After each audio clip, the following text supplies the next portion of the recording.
Olá pessoal, essa é a primeira parte da aula 5 da disciplina de redes locais industriais. Eu sou o professor Uzuperri, do Departamento de Energia da Universidade Federal de Juiz de Fora. Os tópicos da aula de hoje são o barramento CAN, o protocolo Device-Net e o protocolo CAN-Open. Na primeira parte, nós vamos estudar o barramento CAN. O barramento CAN é um protocolo de comunicação serial desenvolvido inicialmente pela Bosch, em 1986, para aplicações automotivas. Ele também tem sido utilizado em redes de comunicação industriais. É padronizado pelas normas ISO 11519 para aplicações de baixa velocidade e 11898 para aplicações de alta velocidade. O protocolo CAN possui um mecanismo de arbitragem não destrutivo para lidar com as colisões do barramento de comunicação. O protocolo CAN possui definições para a camada física e de enlace de dados. Neste diagrama, nós temos uma comparação entre o modelo de referência OSI e o protocolo CAN. O protocolo CAN só possui uma camada física e a camada de enlace de dados. Na camada física, nós temos a subcamada de sinalização, responsável pela codificação e decodificação de bit, temporização e sincronização. A subcamada de ligação ao meio tem características transceptoras, relativas ao nível de sinal, impedâncias e atrasos. E a subcamada de interface dependente do meio tem características dos cabos e conectores utilizados na conexão do protocolo CAN. Na camada de enlace de dados, nós temos a subcamada de ligação lógica, que tem filtros de aceitação, notificação de sobrecarga e administração de restabelecimento, e a subcamada de acesso ao meio, que provê o encapsulamento de dados, a codificação do quadro ou frame, administração de acesso ao meio, detecção de erros, sinalização de erros, confirmação de mensagem e notificação de falhas. Veja que as camadas superiores do modelo SI, os protocolos de alto nível, não são definidos. Eles são abertos para serem definidos segundo as necessidades de cada aplicação. Na segunda parte da nossa aula, nós veremos o protocolo CAN-Open e o protocolo Device-Net, que se utilizam do protocolo CAN para que possam fazer a sua comunicação num nível superior. Aqui nós temos algumas características gerais do protocolo CAN. Ele possui possibilidade de taxas de até 1 megabit por segundo, comunicação de dados utilizando apenas 2 fios, utilização do método de arbitragem para lidar com as colisões de maneira não destrutiva, possibilidade de comunicação ponto a ponto, multicast ou broadcast, mecanismos de identificação de erros e tolerância de falhas que permitem a implementação de redes bastante robustas, e a flexibilidade para adição e remoção e mudança de dispositivos na rede. Vamos analisar a primeira camada do protocolo CAN, a camada física. A camada física está dividida em 3 camadas. As subcamadas de sinalização e de ligação ao meio são cobertas pelas normas ISO 11592 e 11898. A subcamada de interface depende do meio e é definida de acordo com a aplicação, por exemplo, aplicações industriais, automotivas e etc. O barramento CAN se utiliza de codificação NRZ, que significa Non Return to Zero. Durante um determinado valor de bit, o sinal de tensão permanece inalterado. Isso significa que nenhum dos 2 níveis lógicos, nível alto ou nível baixo, é representado pela condição de repouso do sistema, com a tensão zero. O protocolo CAN também possui uma regra de violação de bits chamada de bit stuffing. Ela impede a transmissão de mais de 5 bits consecutivos idênticos. É usada para ressincronização e para verificar erros de transmissão. Aqui nós temos um exemplo da utilização do bit stuffing. Nós temos a transmissão de 5 bits com nível lógico baixo. Isso pode gerar um problema de sincronização no futuro. Então, o protocolo CAN utiliza-se de um bit stuff. Ele insere um bit artificialmente aqui, que vai ser utilizado na contagem para que a gente possa ressincronizar o sinal quando a gente estiver recodificando ele. Aqui nós temos mais um exemplo de bit stuffing. Suponha que nós temos esse sinal de entrada que nós estamos submetendo a ele à rede. Note que aqui nós temos vários níveis lógicos sendo transmitidos de uma só vez. Quando essa contagem chega a 5, nós vamos inserir um bit de stuff, de sinal trocado, né? Aqui nós estamos mandando um nível lógico baixo. Isso ocorre durante várias vezes. O que acontece? Que agora nós sabemos quantas vezes ocorreu uma transmissão do sinal com mais de 5 bits repetidos. Então nós conseguimos extrair essa informação para ressincronização e reconstruir o sinal exatamente como ele foi transmitido. Os sinais elétricos CAN são representados pelos níveis recessivo e dominante, onde o nível recessivo representa um bit 1 e o nível dominante representa um bit 0. Quando estão presentes um nível recessivo e um dominante no meio, sempre prevalecerá o nível dominante. Esse princípio possibilitará o mecanismo de acesso ao meio utilizado pelo CAN, de arbitração binária. Eletricamente, a condição dominante e recessiva é obtida pela diferença de tensão entre os dois cabos do barramento, o CAN high e o CAN low. Se nós temos uma diferença que é positiva, que é de 2 volts, nós temos então uma condição dominante. Se não há diferença de tensão entre os dois, nós temos então uma condição recessiva. Como nós estamos fazendo essa transmissão por meio diferencial, nós temos uma grande vantagem do ponto de vista de interferências eletromagnéticas. A conexão ao barramento é feita através de um transceiver CAN, um transceptor, que é responsável pela emissão e recepção dos sinais diferenciais. O acoplamento ao barramento pode inclusive ser feito de forma ótica. O cabo normalmente é o par trançado, mas pode utilizar outros meios físicos, tais como fibra ótica e radiofrequência. Os barramentos CAN demandam a utilização de resistores terminadores de 120 ohms. Eles são utilizados para o casamento de impedância do cabo e dos transceivers CAN. Aqui nessa figura nós vemos a utilização de um microcontrolador com um controlador CAN conectado ao transceptor, e o transceptor vai ter acesso ao barramento diretamente e vai comunicar com a transmissão serial através de TTX/RX com o microcontrolador. Essa estrutura é então encapsulada em um nó, é considerado um nó dentro do barramento CAN. Esse barramento, composto pelo CAN high e o CAN low, deve ser finalizado com esses resistores de 120 ohms para casamento de impedância. O casamento de impedância vai impedir que haja reflexão do sinal elétrico no meio físico, o que pode gerar ruído e contaminação das leituras do sinal. A taxa de transmissão é limitada pelo comprimento do barramento e também pelo meio físico de transmissão. Por exemplo, no caso do par trançado, para que a gente possa utilizar a sua taxa máxima de 1 megabit por segundo, nós temos a distância máxima de 40 metros. Conforme essa distância vai aumentando, a taxa de transmissão de dados cai consideravelmente, chegando até 5 kbps por segundo, numa distância de 10.000 metros. Os conectores do barramento CAN dependem da aplicação, que podem ser industriais ou automotivas e etc. A CIA, CAN in Automation, recomenda conectores de 9 pinos para redes CAN Open. Essa tabela apresenta qual é a pinagem utilizada padronizada para o conector de 9 pinos, cujos pinos principais são o pino 2, que vai ter para a gente o CAN Low, o pino 7, que vai trazer o CAN High, o pino 3, que vai apresentar para a gente o aterramento, o nível de referência Ground, e o 9, que é opcional, que é quando nós vamos usar isso aqui para alimentação externa. A segunda camada, a camada de enlace de dados, é subdividida entre LLC e MAC. As mensagens do protocolo CAN não possuem endereçamento do destinatário e do remetente. Ao invés disso, cada mensagem possui um identificador único no modelo produtor-consumidor. Portanto, as mensagens são filtradas e posteriormente processadas pelos nós. A camada de enlace também é responsável pela formação e interpretação dos quadros CAN, onde temos o quadro de dados, o quadro remoto, o quadro de erro e o quadro de sobrecarga. O quadro de dados é utilizado pela troca de informações.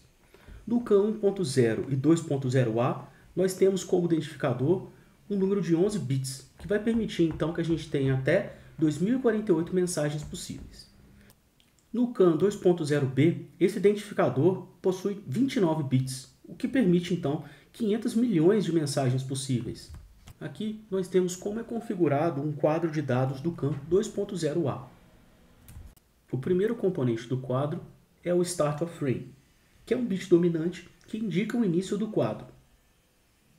Logo em sequência, nós temos o identificador, que define a identificação da mensagem e a sua prioridade. Quanto menor esse valor binário, maior é a prioridade de transmissão. Em seguida, nós temos um bit de RTR, Remote Transmission Request, que indica a requisição de transmissão remota. Depois, o IDE, o Identifier Extension, corresponde a uma extensão do identificador. Um bit com valor lógico 0 significa que não existem mais bits identificadores a serem enviados. Depois nós temos o R0, um bit reservado para variantes do CAN. O DLC é o Data Length Code, que é o número de bytes a serem transmitidos. Aí então nós temos os dados, a mensagem que a gente realmente quer enviar, que possui até 8 bytes.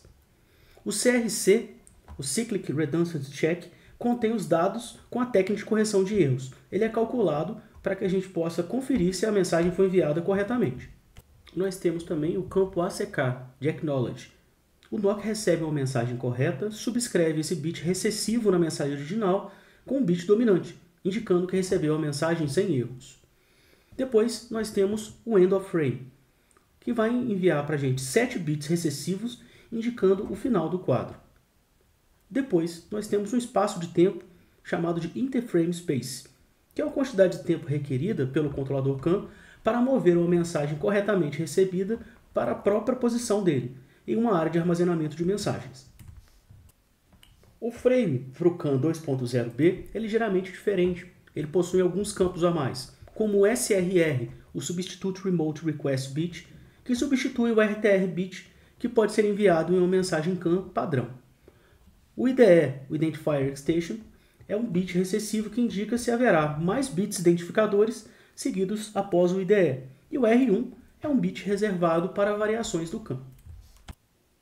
Agora, no quadro remoto, ele é utilizado por um nó quando ele quer requisitar uma mensagem, cujo identificador é o mesmo do quadro remoto.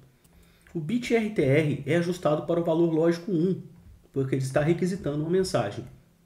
Esse pacote não possui carga útil. O quadro de erro é utilizado para notificar um erro no barramento. Existem algumas flags de erro. 6 bits recessivos, erro passivo. 6 bits dominantes, erro ativo. Ele provoca outros nós a também transmitirem um quadro de erro. O delimitador de erro, 8 bits recessivos, tem a função de ativar a comunicação do barramento CAN após a falha. É enviado pelo nó que gerou o erro. Ao ser detectado um erro, o quadro é automaticamente retransmitido. O quadro de sobrecarga tem uma função similar ao flag de erro, sinalizando a sobrecarga de um nó, impossibilitando de receber novas mensagens. O transmissor deverá aguardar o próximo processo de arbitragem. O frame é constituído por um flag de sobrecarga e um delimitador de sobrecarga, similar ao quadro de erro. A forma é similar à de um quadro de erro ativo, flag composto por bits dominantes. O quadro de sobrecarga pode ser transmitido em duas situações. Quando é detectado um bit dominante no campo IFS, aquele espaço de tempo entre as transmissões, e quando o receptor não está preparado para receber uma mensagem e precisa de mais algum tempo. Existem alguns erros que podem ser identificados, como o erro de bit. O bit transmitido por um nó é diferente do bit presente no barramento monitorado pelo nó. O erro de stuff. Falta o bit de bit stuff, que é configurado para a transmissão de mais de 5 bits consecutivos com o mesmo valor. Erro no quadro. Um bit deveria ter um valor esperado, pré-definido, e não tem o valor correto. O erro de CRC. O cálculo do CRC recebido por um nó difere do valor transmitido junto aos dados. E o erro de confirmação. O nó que acabou de transmitir não recebe qualquer confirmação. Cada nó possui 2 contadores de erro. O TEC, o Transmitter Error Counter, acumula os erros devido a transmissões erradas. E o REC, Receiver Error Counter, acumula os erros devido a recepções erradas. São incrementados e decrementados de acordo com as diretivas presentes nas normas ISO. O comportamento pode ser resumido nessa máquina de estados aqui ao lado. Se nós estamos nessa primeira condição de Error Active e a gente tem um aumento do contador do REC ou TEC para acima de 127, nós vamos para essa posição de erro passivo. Caso ocorram decrementos e a gente tem uma condição do REC ou do TEC menor do que 127, nós vamos para essa condição. Se por algum motivo os erros de transmissão forem maior do que 225, a gente vai desligar o barramento, que vai necessitar então de uma reinicialização ou 128 vezes 11 bits recessivos para que ele seja reinicializado. Vamos tratar agora do mecanismo de arbitragem do barramento CAN. O barramento CAN utiliza o método de acesso ao meio chamado CSMA-NDPA, o Carrier Sense Multiple Access with Non-Destructive Bitwise Arbitration. As colisões são resolvidas por uma lógica E entre os fios. Cada nó observa a rede bit a bit, em que o estado dominante, o nível lógico 0, se sobrepõe ao estado recessivo, que é o nível lógico 1. As mensagens prioritárias têm menor valor de identificador. Elas começam a transmitir suas mensagens ao mesmo tempo. Aqui nós vemos que elas começam, o nó A e o nó B, com os mesmos valores. E nós vamos fazendo aqui uma lógica E entre os nós que estão disputando, nesse caso, o nó A e o nó B. Quando a gente chega nesse bit, a gente vê que o nó A ele tem um bit menor do que o nó B. E o resultado do barramento é igual ao do nó A. De modo que, neste momento, o nó B percebe que ele não tem mais direito de utilizar o barramento, porque o nó A é prioritário. Assim, o nó A continua transmitindo sua mensagem sem que haja atrasos, uma vez que até o momento a configuração do nó A e nó B eram iguais, e o nó B percebe que ele tem menos prioridade, perde por dominância e não transmite mais. Assim, o nó A vai continuar transmitindo a sua mensagem até que o nó B, numa outra utilização do barramento, possa tomar esse barramento para si e transmitir seus dados, caso ele tenha prioridade maior que os demais. O bit Start of Frame é utilizado para sincronizar os nós que desejam transmitir. Então todos os nós começam ao mesmo tempo. E aqui nós temos os 11 bits que são utilizados como identificador. Aqui nós temos 3 nós e o sinal no barramento, que é obtido pela lógica E simples entre os sinais transmitidos. Até o bit 6, o sinal que nós temos é rigorosamente igual para o nó 1, nó 2, o nó 3 e, portanto, para o sinal de barramento. Mas o nó 2 ele vai enviar um bit 1 e o nó 1 e o nó 3 um bit 0, de modo que a partir desse momento o sinal do barramento é 0, que é igual ao do nó 3 e o do nó 1, e o sinal do nó 2 é 1, de modo que ele para de transmitir os seus dados e começa apenas a escutar o barramento. Os outros dois, o nó 1 e o nó 3, estão disputando quem tem prioridade ainda, até que nós chegamos aqui no bit 2. No bit 2, o nó 1 transmite um sinal alto e o nó 3 um sinal baixo. Nesse momento, o sinal do barramento é baixo, com a dominância do sinal do nó 3. Então, a partir desse momento, o nó 1 cessa de transmitir sua mensagem e escuta o barramento. E o nó 3 continua transmitindo a sua informação porque ele ganhou a arbitragem binária. Note que nesse tipo de arbitração não há atraso na transmissão e nem tampouco a destruição da mensagem por vários nós estarem usando o barramento ao mesmo tempo. O sinal do barramento é exatamente o sinal de quem está ganhando a arbitração, até que os outros nós percebam que não tem mais prioridade e parem de transmitir. De modo que a transmissão do nó 3, que era o prioritário, estava sendo feita desde o início da arbitração. Os filtros vão possibilitar separar individualmente em cada nó as mensagens que serão e as que não serão processadas. Normalmente, isso é implementado no controlador CAN. Elas podem ser feitas de dois modos: com filtro de aceitação, que contém valores configurados previamente que são comparados com o identificador das mensagens, e uma máscara, que permite definir quais bits identificadores são comparados com os valores de filtro de aceitação. Assim, cada nó só vai processar as mensagens que foram previamente escolhidas. Nós chegamos ao final da aula sobre o protocolo CAN. Na parte 2, nós vamos explorar o DeviceNet e o protocolo CAN-Open, que são protocolos de nível superior que se utilizam no barramento CAN. Até mais. Obrigado por assistir.